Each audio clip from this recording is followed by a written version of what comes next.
Hello guys, good morning. રીપી e learning હબમાં આપ સૌનું હાર્દિક સ્વાગત છે મિત્રો. પ્રીવિયસ લેક્ચર્સમાં આપણે લોકો આલ્કોહોલ અને ફિનોલ વિશે કમ્પ્લીટ નોલેજ લીધેલું. હવેના લેક્ચર્સમાં આપણે ઇથર વિશેની માહિતી કરશું. દોસ્તો, ઇથર જનરલી ઇથર કોને કહેવાય તો કે ઓક્સિજન પરમાણુ સાથે બંને બાજુ મિનિમમ એક કાર્બન જોડાયેલા હોય તો એને ઇથર સંયોજન કહેશું આપણે. ઓકે, ક્યાં તો બંને બાજુ આલ્કાઇલ સમૂહ હોય, ક્યાં તો ઓક્સિજનની એક બાજુ આલ્કાઇલ એક બાજુ એરાઇલ હોય, અથવા તો ઓક્સિજનની બંને બાજુ એરાઇલ સમૂહ હોય, અથવા તો આલ્કિનાઇલ કે આલ્કાઇનાઇલ કોઈ પણ સમૂહ હોય, વચ્ચે ખાલી એક ઓક્સિજન હોય તો આપણે એને ઇથર સંયોજન કહીશું. ચલો તો આપણે ઇથરને ડીપમાં ભણીએ. પહેલા ભણશું આપણે ઇથરની બનાવટ. ઇથર કઈ કઈ રીતે બનશે, બહુ બધી બનાવટ છે. તમે લોકો અહીંયા ફોકસ કરો અને કોન્સેપ્ટને ધ્યાનમાં રાખો. ઓકે, પહેલી વાત, ઇથર આલ્કોહોલમાંથી એસિડિક ડિહાઇડ્રેશન દ્વારા ઇથર. આલ્કોહોલના એસિડિક ડિહાઇડ્રેશનનો મતલબ શું થાય ભાઈ? નિર્જલીકરણ. આલ્કોહોલમાંથી પાણીનો અણુ દૂર કરવો. તો દોસ્તો, આલ્કોહોલમાંથી પાણીનો અણુ દૂર કરો તો આલ્કિન નિપજ પણ મળી શકે અને ઇથર નિપજ પણ મળી શકે. તો આલ્કોહોલમાંથી આલ્કિન નિપજ મળશે કે ઇથર નિપજ મળશે તેનો આધાર પ્રક્રિયાની પરિસ્થિતિ ઉપર રહેલો છે. સમજી લો કે તમે આલ્કોહોલની સાંદ્ર H2SO4 ની હાજરીમાં 140 ડિગ્રી સેલ્સિયસ તાપમાને પ્રક્રિયા કરો તો ઇથર નિપજ મળે છે. એટલે 2 મોલ આલ્કોહોલમાંથી 1 મોલ પાણીનો અણુ દૂર થાય. ઓકે, બટ તમે આલ્કોહોલની સાંદ્ર સલ્ફ્યુરિક એસિડની હાજરીમાં 150 ડિગ્રી સેલ્સિયસ તાપમાને એટલે કે ઊંચા તાપમાને પ્રક્રિયા કરો તો 1 મોલ આલ્કોહોલમાંથી 1 મોલ પાણી દૂર થાય, નિપજ મળે alkene. Okay, simplest the best. તમે લીધો ઇથેનોલને સાંદ્ર સલ્ફ્યુરિક એસિડની હાજરીમાં 140 ડિગ્રી સેલ્સિયસ તાપમાને હીટ આપો, ગરમી આપો, તો એક ઇથેનોલમાંથી H જશે અને બીજામાંથી OH જશે, દૂર થશે એટલે મળશે નિપજ CH3, CH2O, CH2, CH3. This is diethyl ether. Diethyl ether. Otherwise, the IUPAC name is ethoxyethane. Ethoxyethane. IUPAC નામકરણ તમને લોકોને પહેલા સ્ટાર્ટિંગના લેક્ચરમાં જ બધા શીખવાડી દીધેલા છે. એટલા માટે શીખવાડ્યા હતા કારણ કે અત્યારે આપણે ફાસ્ટ સિલેબસને કવર કરી શકીએ. ઓકે, નેક્સ્ટ તમારી પાસે ઇથેનોલ છે. Ethanol CH3, CH2, OH. આને તમે સાંદ્ર સલ્ફ્યુરિક એસિડની હાજરીમાં ઊંચા તાપમાને એપ્રોક્સિમેટલી 150 ડિગ્રી સેલ્સિયસ તાપમાને ગરમી આપો તો અહીંયા આલ્ફા પોઝિશન ઉપરથી OH, બીટા ઉપરથી H દૂર થાય, H2O નો અણુ દૂર થાય અને આ બંને કાર્બન વચ્ચે પાયબંધ લાગે, નિપજ મળે ઇથિન.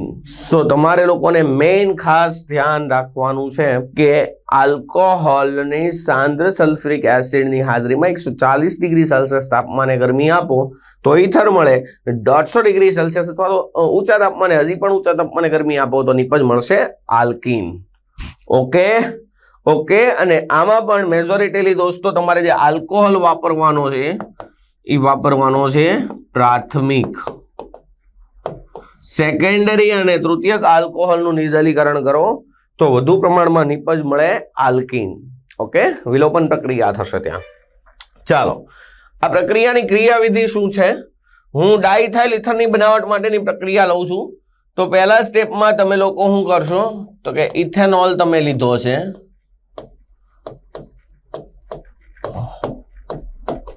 અને H2SO4 ની હાજરી છે એટલે H+ કેટલિસ્ટ છે.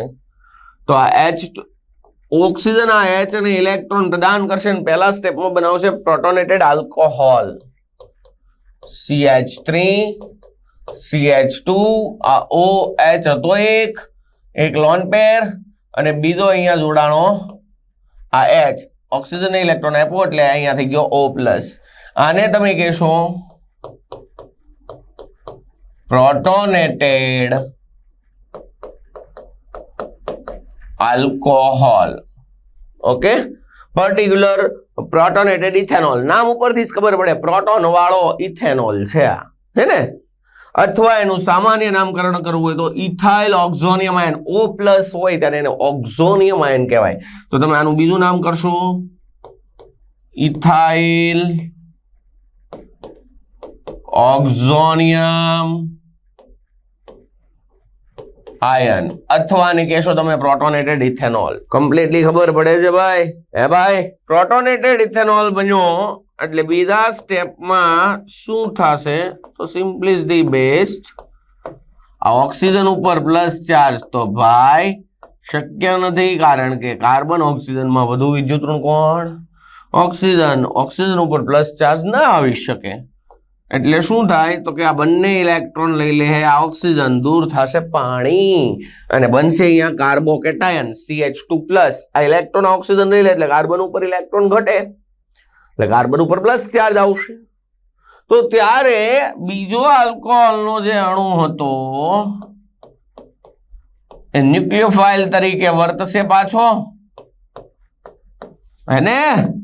અને આ આલ્કોહોલનો અણુ આ કાર્બોકેટાયન વાળા કાર્બનને ઇલેક્ટ્રોન યુગ્મ પ્રદાન કરશે. આ તબક્કો તમારો કેવો તબક્કો થશે? ધીમો તબક્કો. કેમ? કારણ કે આ તબક્કામાં કાર્બોકેટાયનનું સર્જન થયું છે. મેં એક જ સ્ટેપમાં લખી નાખ્યું છે. ખબર પડે? કારણ કે અહીંયાથી કાર્બોકેટાયન બને, પછી આ કાર્બોકેટાયન અરે આ ઇથેનોલ ન્યુક્લિયોફાઇલ તરીકે એટેક કરશે. ઓકે, ચાલો. તો અહીંયાથી પહેલા આ પાણી દૂર કર્યો એટલે અહીંયા CH2+ થયો. ત્યાં ઓક્સિજન ઇલેક્ટ્રોન પ્રદાન કરે તો શું થાય? તો આવી નિપજ મળશે CH3 CH2. હવે આનો ઓક્સિજન ઇલેક્ટ્રોન પ્રદાન કરે તો ઓક્સિજન જોડાશે ને, OH, અહીંયા CH2 CH3 ને આની પાસે લોન પેર એક પડી રહેશે ને એના ઉપર કેવો ચાર્જ આવી જશે? પ્લસ. હવે તો દોસ્તો આ H અને પ્લસ નો તો એ થઈ ગયો તો ઈથર, પણ H+ છે એનો મતલબ પ્રોટોન વાળો ઈથર થાય એટલે એને કહેવાય પ્રોટોનેટેડ ઈથર અથવા particular protonated diethyl ether. It's protonated ether. Okay, and finally acid is a catalyst. તો લાસ્ટ સ્ટેપમાં આ પ્રોટોનેટેડ ઈથરમાંથી પ્રોટોન દૂર થાય એટલે બની જશે ડીપ્રોટોનેશન થશે. પ્રોટોન દૂર થાય એ પ્રક્રિયાને કહેવાય ડીપ્રોટોનેશન અને લાસ્ટ સ્ટેપમાં તમને મળી જશે ઈથર.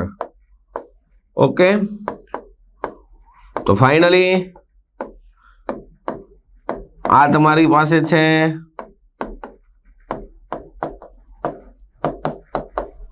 પ્રોટોનેટેડ ઈથર.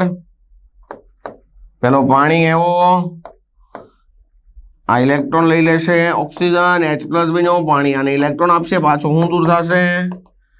H3O+ અને નિપજ મળશે ડાઇથાઇલ ઈથર. It's ડાઇથાઇલ ether. ઓકે દોસ્તો, આ ડાઇથાઇલ ઈથરનું ઉત્કલન બિંદુ છે એ પ્રક્રિયાના તાપમાન કરતા નીચું છે. તો તમે નેચરલી વિચારી શકો છો કે પ્રક્રિયાનું તાપમાન ઊંચું છે, આનું ઉત્કલન બિંદુ નીચું છે, તો ડાઇથાઇલ ઈથર ગેસિયસ સ્વરૂપમાં તમને મળશે.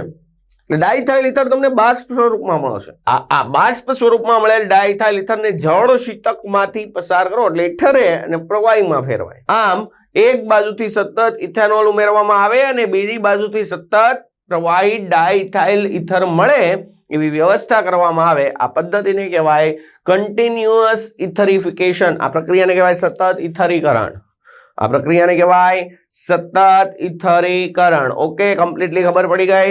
ઇથેનોલ ફર્સ્ટ સ્ટેપમાં પ્રોટોન સાથે જોડાય, બનાવે પ્રોટોનેટેડ ઇથેનોલ. પ્રોટોનેટેડ ઇથેનોલમાંથી પાણી દૂર થાય, બને કાર્બોકેટાયન. એ કાર્બોકેટાયન સાથે ઇથેનોલ જોડાય, બનાવે પ્રોટોનેટેડ ઇથર અને પ્રોટોનેટેડ ઇથરનું થાય ડીપ્રોટોનેશન, નિપજ મળે ઇથર. ઓકે, ચાલો નેક્સ્ટ. હવે વાત કરીએ છીએ સેકન્ડરી આલ્કોહોલમાંથી ઇથર. દોસ્તો, તમને હમણાં જ વાત કરી તેમ સેકન્ડરી આલ્કોહોલને સાંદ્ર સલ્ફ્યુરિક એસિડની હાજરીમાં ગરમી આપો તો અહીંયા કોમ્પિટિશન થાય વિલોપન અને વિસ્થાપનનો. બરાબર છે? અને મેજર પ્રોડક્ટ મળશે વિલોપન વાળી, નિપજ મળશે આલ્કીન. તો અહીંયા સાંદ્ર સલ્ફ્યુરિક એસિડની હાજરીમાં તમે 140 ડિગ્રી સેલ્સિયસ તાપમાને ઓપન ટુ ઓલ ઇટ્સ અ સેકન્ડરી આલ્કોહોલ ને ગરમ કરો તો અહીંયા એક તો બીટા વિલોપન પ્રક્રિયા થશે. અહીંયાથી OH અને અહીંયાથી H દૂર કરો, એક H2O દૂર થાય તો વધે CH3 CH double bond CH2 CH3 CH double bond CH2 એક મળશે prop 1 in. It's a prop 1 in otherwise 1 propene. Okay, 1 propene N કાઢી નાખો, આલ્કીન થઈ ગયો ને. નેક્સ્ટ અનોધર નિપજ તમને કીધું એમ સામેથી પાણીનો અણુ દૂર થાય, આવો બીજો અણુ લઈ લો OH CH3 CH3 અહીંયાથી OH કાઢો, અહીંયાથી H કાઢો તો CH3 CH3 O CH3 CH3 તમને મળે ડાયઆઇસોપ્રોપાઇલ. આ આઇસોપ્રોપાઇલ ગ્રુપ છે, બે વાર છે એટલે ડાયઆઇસોપ્રોપાઇલ ઈથર, બટ તે નિપજ મળશે માઇનોર. ઓકે, તો ઈથરીકરણમાં પણ તમારે આલ્કોહોલ લેવાનો છે, પ્રાથમિક લેવાનો છે. પ્રાથમિક આલ્કોહોલનું નિર્જલીકરણ યોગ્ય પ્રક્રિયા પરિસ્થિતિમાં કરશો તો ઈથર મળશે. અને ટર્શરી આલ્કોહોલ છે, અહીંયા H ની ટર્શરી આલ્કોહોલ છે, એની સાંદ્ર સલ્ફ્યુરિક એસિડની હાજરીમાં પ્રક્રિયા કરશો. ટર્શરી આલ્કોહોલની સાંદ્ર સલ્ફ્યુરિક એસિડની હાજરીમાં પ્રક્રિયા કરશો તો ડિરેક્ટલી બીટા વિલોપન પ્રક્રિયા થશે, અને ફાઇનલી પ્રોડક્ટ મળશે આલ્કીન. ઓકે, અહીંયાથી OH કાઢો, અહીંયાથી H કાઢો એટલે વચ્ચે CH3 CH3 double bond CH2 CH3 CH3 double bond CH2. This isobutylene, otherwise 1 2 3 2 methyl prop 1 in 2 methyl prop 1 in. Completely ખબર પડી. આ જે પ્રક્રિયા હતી એમાં વાત કરી હતી આપણે બનાવો તો ઈથર, તો ઈથર પ્રાથમિક આલ્કોહોલ જ લો, સાંદ્ર સલ્ફ્યુરિક એસિડ 140 ડિગ્રી સેલ્સિયસ તાપમાન તો ઈથર મળશે. જો 150 ડિગ્રી વાપરશો તો આલ્કીન મળશે, અને સેકન્ડરી અને ટર્શરી આલ્કોહોલનું નિર્જલીકરણ કરશો તો મેજોરિટી પ્રોડક્ટ આલ્કીન મળશે. નેક્સ્ટ આ સેમ કોન્સેપ્ટ છે આલ્કોહોલનું ઉદ્દીપકીય નિર્જલીકરણ. ગઈ વખતે કર્યું આલ્કોહોલનું એસિડ ઉદ્દીપકની હાજરીમાં નિર્જલીકરણ. અહીંયા બીજો ઉદ્દીપક વાપરો છે તો કોન્સેપ્ટ તો સેમ જ છે ને. આલ્કોહોલની Al2O3 ઉદ્દીપકની હાજરીમાં 240 થી 260 ડિગ્રી સેલ્સિયસ તાપમાને ગરમ કરો તો એઝ યુઝ્યુઅલ એક આલ્કોહોલમાંથી એક, બીજામાંથી OH નીકળે, પાણીનો અણુ દૂર થાય અને સામે CH3 CH2O આરે જોડાઈ જાય, CH2 CH3 ડાઇથાઇલ ઈથર મળે. ઓકે, કમ્પ્લીટલી ખબર પડે છે. નેક્સ્ટ આલ્કોહોલની ડાયએઝોમિથેન સાથેની પ્રક્રિયા. ડાયએઝોમિથેન ઓર્ગેનિક કમ્પાઉન્ડમાં બે નાઇટ્રોજન એકબીજા હારે જોડાયેલા હોય તો એને ડાયએઝો કહેવાય. તમે સાંભળ્યું છે બેન્ઝીન ડાયઝોનિયમ ક્લોરાઇડ, બેન્ઝીન હારે N+ triple bond N Cl-, આને કહેતા હતા આપણે ડાયઝોનિયમ ક્લોરાઇડ, ડાયઝો. તો ડાયઝો મિથેન હારે પ્રક્રિયા કરો. ડાયઝો મિથેન એટલે થાય CH2N2. મિથેન એટલે એક કાર્બન, ડાયઝો એટલે એની હારે બે નાઇટ્રોજન છે. ઓકે, તો આ થઈ ગયો ડાયઝો મિથેન. ડાયઝો મિથેન નું બંધારણ કેવું હોય master? Diazomethane is nothing but a cyclic compound CH2N and this both nitrogen attached with double bond. Okay, this is diazomethane. This is diazomethane. Okay, સમજાય છે? બે નાઇટ્રોજન વચ્ચે કેટલા બંધ હશે? બે. Cyclic compounds. તો ઓરલ રિએક્શન શું થશે એક્ઝેક્ટલી દોસ્તો? અહીંયાથી આ એન્ટ્રોપી ઇન્ક્રીઝિંગ રિએક્શન છે, નાઇટ્રોજન ગેસ ઇવોલ્વ થશે, અહીંયાથી N2 દૂર થઈ જશે અને આ CH2 છે એ હાઇડ્રોજન હારે જોડાય, મીન્સ ઇન ધ સેન્સ આ ઓક્સિજન હારે કાર્બન જોડાય ને આ કાર્બન હારે આ બે હાઇડ્રોજન ને આ એક 3 થઈ જાય, એટલે ટૂંકમાં અહીંયા થઈ જશે O હારે CH3, એટલે નિપજ મળશે CH3 CH2 O CH3 CH3 CH2 O CH3. Okay, it's a ethyl, it's a methyl and ether, otherwise it is also called as methoxyethane.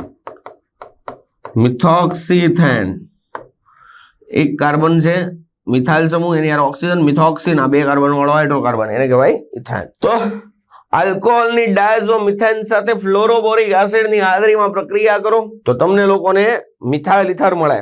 Okay, ether. Next આલ્કોહોલની alkene સાથે પ્રત્યક્ષ યોગશીલ પ્રક્રિયા દ્વારા. સિમ્પલિસ્ટ ધી બેસ્ટ દોસ્તો.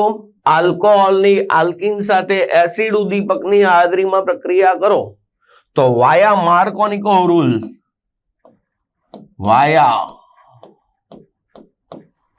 માર્કોનિકો rule તમને લોકોને ether નિપજ મળે. Acid કેટલિસ્ટની હાજરીમાં છે એટલે પહેલા દોસ્તો ઇલેક્ટ્રોન અનુરાગી યોગશીલ થશે ને ઇલેક્ટ્રોન અનુરાગી યોગશીલમાં પહેલા કાર્બોકેટાયન બને અને કાર્બોકેટાયનને રીઅરેન્જમેન્ટ કરો અને ત્યારબાદ આલ્કોહોલને એટેક કરો ત્યારે તમને સાચી નિપજ મળે. ઓકે, તો વાયા કાર્બોકેટાયન ફોર્મેશન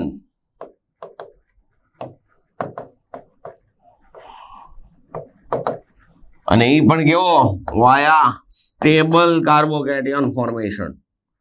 ઓકે, ચલો સિમ્પલી ધી બેસ્ટ. આ છે પ્રોપીન, તો પ્રોપીનમાં તો સિમ્પલી બેઝ તમારે શું કરવું પડશે? અહીંયાથી CH3 CH2O- અને H+ વધુ વિદ્યુત ઋણ ઘટક આ થાય ને, એનો ઓક્સિજન ઇથિલિનિક દ્વિબંધમાં ઓછા હાઇડ્રોજન ધરાવતા કાર્બન ઉપર એટેચ કરી દઈશ. અહીંયા જોડીશ O(C2H5) ને અહીંયા જોડીશ H, પાયબંધ તોડી નાખીશ, કામ થઈ ગયું પૂરું. એટલે તમને નિપજ મળી 1 2 3 2 ઉપર ઇથોક્સી અને 3 કાર્બન વાળો hydrocarbon propane, 2 ethoxy propane. Okay, completely ખબર પડે છે. અહીંયા તમને સેકન્ડરી કાર્બોકેટાયન મળશે ને, એ જ સ્ટેબલ હશે એટલે અહીંયા કોઈ રીઅરેન્જમેન્ટ કરવાની જરૂર નથી. નેક્સ્ટ આ છે 2 મિથાઇલ પ્રોપેનિન. આની તમે મિથેનોલ સાથે સલ્ફ્યુરિક એસિડની હાજરીમાં પ્રક્રિયા કરશો તો એઝ યુઝ્યુઅલ અહીંયા H જોડાય તો પ્લસ અહીંયા થાય અને અહીંયા H જોડાય તો પ્લસ અહીંયા થાય.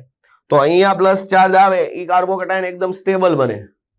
ઈ કાર્બોકેટાયન સ્ટેબલ બને તો ઓક્સિજન ત્યાં એટેક કરે એટલે OCH3 છે, OCH3 તે આ કાર્બન હારે જોડાય અને H છે આ કાર્બન હારે જોડાય એટલે તમને લોકો નિપજ મળશે 1 2 3 2 મિથોક્સી 2 મિથાઇલ પ્રોપેન.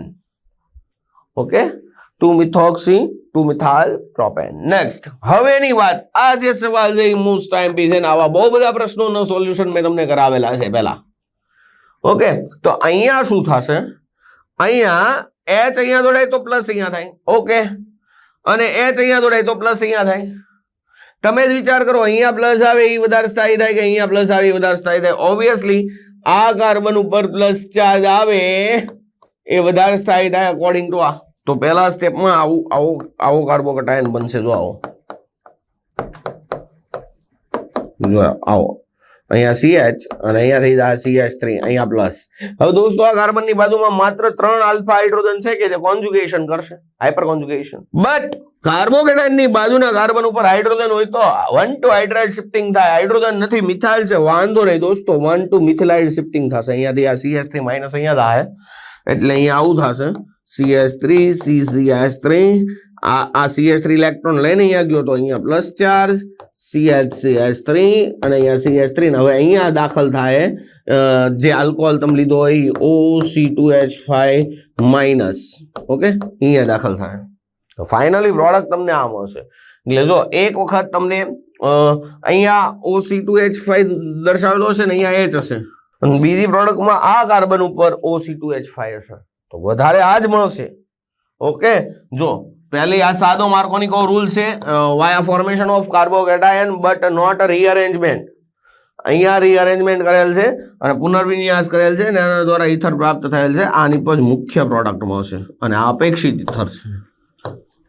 ખબર પડી? કમ્પ્લીટલી ખબર પડી? તો તમને એક જ આન્સર પસંદ કરવાનું કીધું હોય, આ પ્રક્રિયા હોય, આ પ્રક્રિયક હોય અને આ ઉદ્દીપક હોય તો તમે આ જ પ્રોડક્ટ લખશો. પહેલા સ્ટેપમાં ઇલેક્ટ્રોન અનુરાગી યોગશીલતા H+ એટેક કરે, કાર્બોકેટાયન બને. કાર્બોકેટાયન સ્થાયી થવા માટે રીઅરેન્જમેન્ટ થાય અને એકદમ સ્ટેબલ કાર્બોકેટાયન બને ને ત્યારબાદ ન્યુક્લિયોફાઇલ એટેક કરશે. ઓકે, સમજાય છે કમ્પ્લીટલી? ચલો નેક્સ્ટ. આલ્કોક્સી મર્ક્યુરેશન ડિમર્ક્યુરેશન અથવા આલ્કોક્સી મર્ક્યુરેશન રિડક્શન દ્વારા. સાહેબ, આલ્કોક્સી મર્ક્યુરેશન ડિમર્ક્યુરેશન અથવા આલ્કોક્સી મર્ક્યુરેશન રિડક્શન શું છે? એકચ્યુઅલી છે શું? તો આ જ્યારે પણ મર્ક્યુરેશન ડિમર્ક્યુરેશન આવે ત્યારે કોન્સેપ્ટ તમારે એક જ રાખવાનો, માર્કોનિકો રૂલ બટ નોટ રીઅરેન્જમેન્ટ. ઓકે, માર્કોનિકો નિયમ પ્રમાણે માર્કોનિકો રૂલ લગાડો પરંતુ કાર્બોકેટાયનનું રીઅરેન્જમેન્ટ કરવું નહીં. That's a simple funda. Okay, તો સિમ્પલી તમે શું કર્યું? પ્રોપીનની ઇથેનોલ સાથે પ્રક્રિયા કરી મર્ક્યુરી ટ્રાયફ્લોરોએસિટેટની હાજરીમાં તો સિમ્પલી તમે આગળ માર્કોનિકો રૂલ એપ્લાય કર્યો તો સેમ એઝ ઇટ ઇઝ લગાડી દો. આ O માઇનસ થશે, H પ્લસ થશે. O માઇનસ છે એ આની હારે જોડાશે અને H છે એ આ કાર્બન હારે જોડાશે એટલે અહીંયા થઈ જશે OC2H5 ને અહીંયા થઈ જશે H. ફાઇનલ પ્રોડક્ટ તમને આ મળશે. બરાબર છે? અહીંયા O2 નહીં આવે, 2 ethoxy propane, that's all. 2 ethoxy propane, that's all. આપણે ડાયરેક્ટલી ટપકું મારવાનું છે ભાઈ. ફાઇનલ પ્રોડક્ટ ખબર હોય એટલે કામ પતી જાય ભાઈ. હું કામ આપણે ગદ્દા મજૂરી કરવી ભાઈ? આ વચ્ચેનું સ્ટેપ લઈને હું કામ અટવાવું ભાઈ? સમજાય છે? એકચ્યુઅલી અહીંયા OC2H5 આવશે. એની પ્રોબ્લેમ? ચલો નેક્સ્ટ. ગ્રિગ્નાર્ડ પ્રક્રિયક દ્વારા બહુ મોસ્ટ ઇમ્પોર્ટન્ટ પ્રક્રિયા છે ભાઈ, most important reaction. Grignard reagent is my favourite topic. Grignard પ્રક્રિયક વાળા સવાલ દોસ્તો એકદમ સુપર ઇમ્પોર્ટન્ટ આવે છે ને મજા પણ આવે શીખવાની. ચલો જોઈએ ત્યારે. આજે મિથોક્સી ક્લોરોમિથેન, આને કહેવાય મિથોક્સી, આને કહેવાય ક્લોરો અને એક કાર્બન એટલે મિથેન. મિથોક્સી ક્લોરોમિથેન એની પ્રક્રિયા તમે કરી છે મિથાઇલ મેગ્નેશિયમ આયોડાઇડ સાથે. કોની સાથે? મિથાઇલ મેગ્નેશિયમ આયોડાઇડ સાથે. કોની સાથે? મિથાઇલ મેગ્નેશિયમ આયોડાઇડ સાથે. હવે તેની તમને બધાને ખબર છે ભાઈ, બધાને ખબર છે કે ગ્રિગ્નાર્ડ રિએજન્ટમાં આલ્કાઇલ ગ્રુપ છે આંશિક ઋણ હોય, આ આંશિક ધન હોય. હેલોજન આંશિક ઋણ, કાર્બન ધન, તો આ મિથાઇલ આની હારે એટેક કરે અને આ Cl Mg હારે જોડાય એટલે નિપજ થઈ જાય CH3 OO CH2 CH3 અને ઉપનિપજ મળે MgCli MgCli. ઓકે ઓકે, ખબર પડે છે કે નહીં કમ્પ્લીટલી? ચાલો સમજી લો કે એક બાજુ આવું હતું.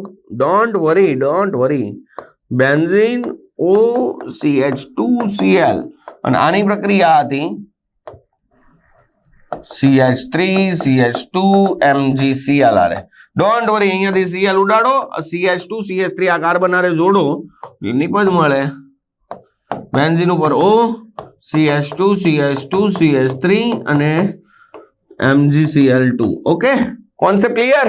નેક્સ્ટ, આલ્કાઇલ હલાઇડ ની સિલ્વર ઓક્સાઇડ સાથેની પ્રક્રિયા એકદમ સિમ્પલ દોસ્તો. 2 મોલ એલો આલ્કેન ની Ag2O સાથે પ્રક્રિયા કરો તો 2 મોલ AgX દૂર થાય અને વચ્ચે ઓક્સિજન લાગી જાય બે આલ્કાઇલ સમૂહ સાથે. જો RX Ag2O હીટ આપો, અહીંયાથી દૂર થાય AgX 2 મોલ AgX દૂર થાય, RRA ORA R જોડાય, ROR it's ether. Symmetrical ether બનાવવા માટે મુખ્યત્વે આ પ્રક્રિયા વપરાય છે દોસ્તો. સિમેટ્રિકલ ઇથર બનાવવા માટે 2 પ્રોસેસ વપરાય. એક સતત ઇથરીકરણ અને એક આ આલ્કાઇલ હલાઇડ ની Ag2X સાથેની પ્રક્રિયા.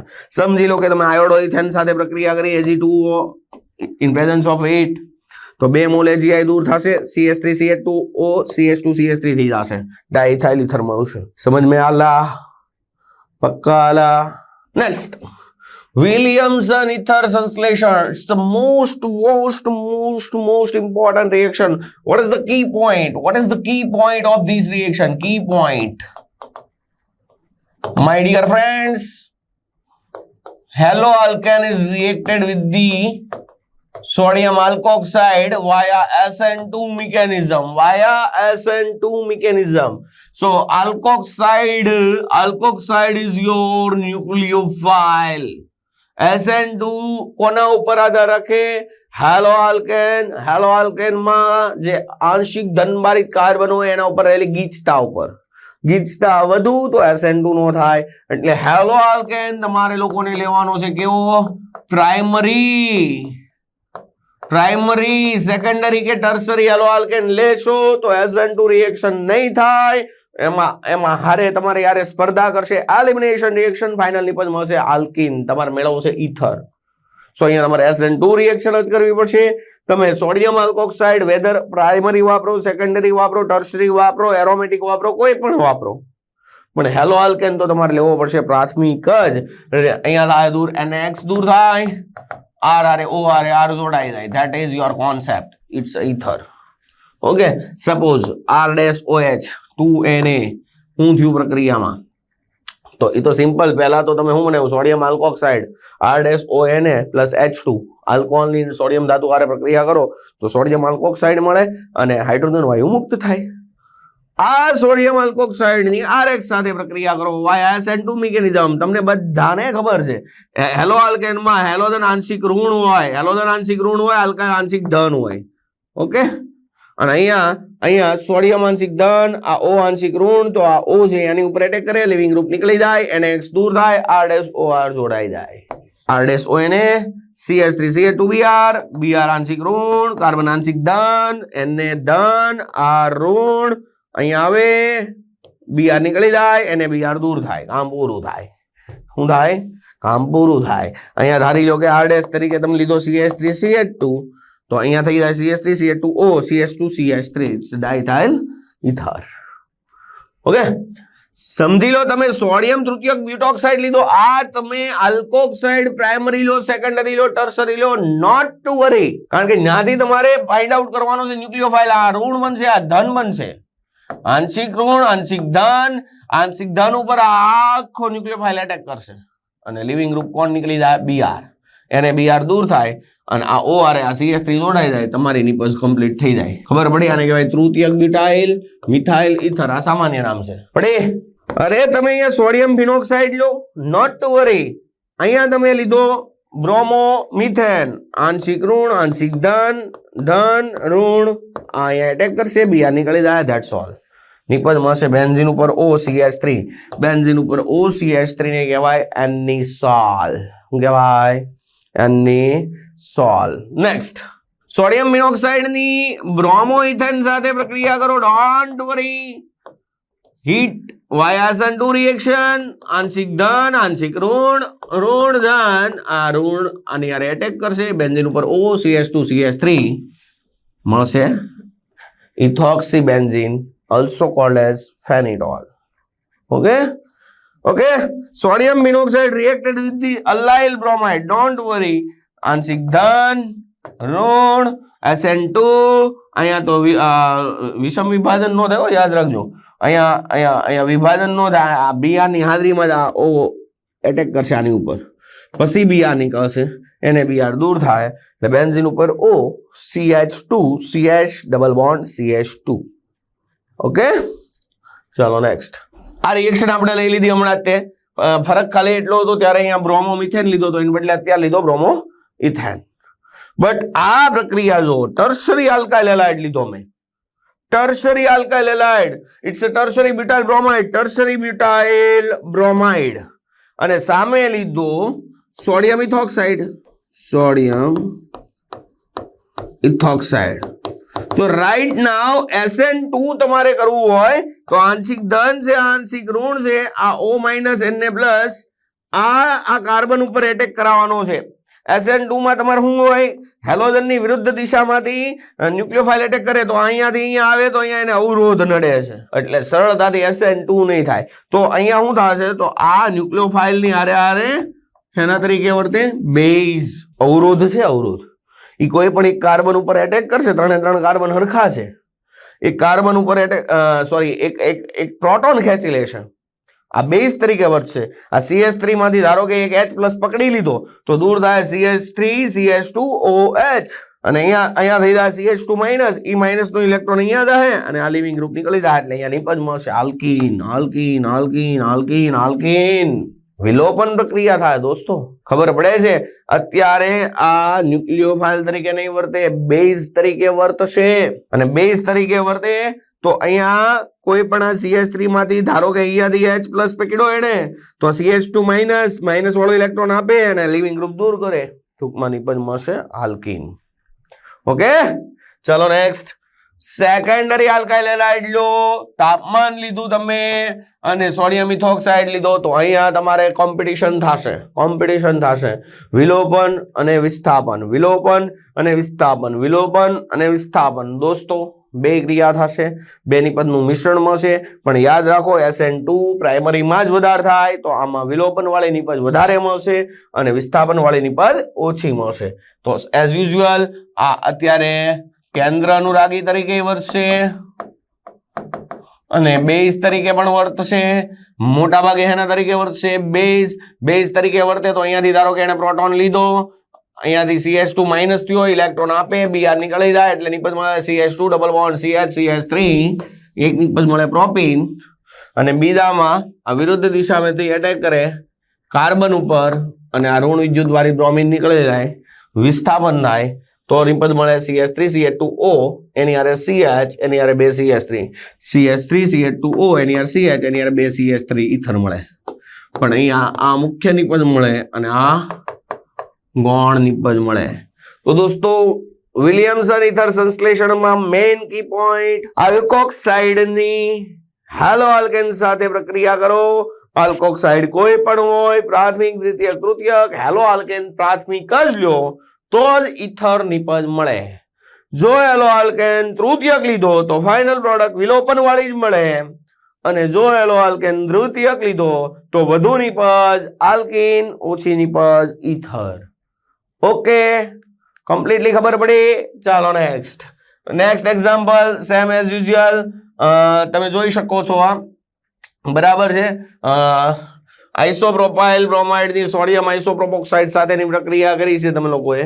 તો આઈ સેકન્ડરી છે તો બે ક્રિયા થશે, વિલોપન અને વિસ્થાપન. એટલે આલ્કીની મળશે અને બીજી નિપજ મળશે ઈથર. અને અહીંયા જ્યારે આ બેઝ તરીકે વર્તશે આ O માઇનસ અને એ અહીંયા H+ એટેક કરશે તો આલ્કોહોલ એ મળશે.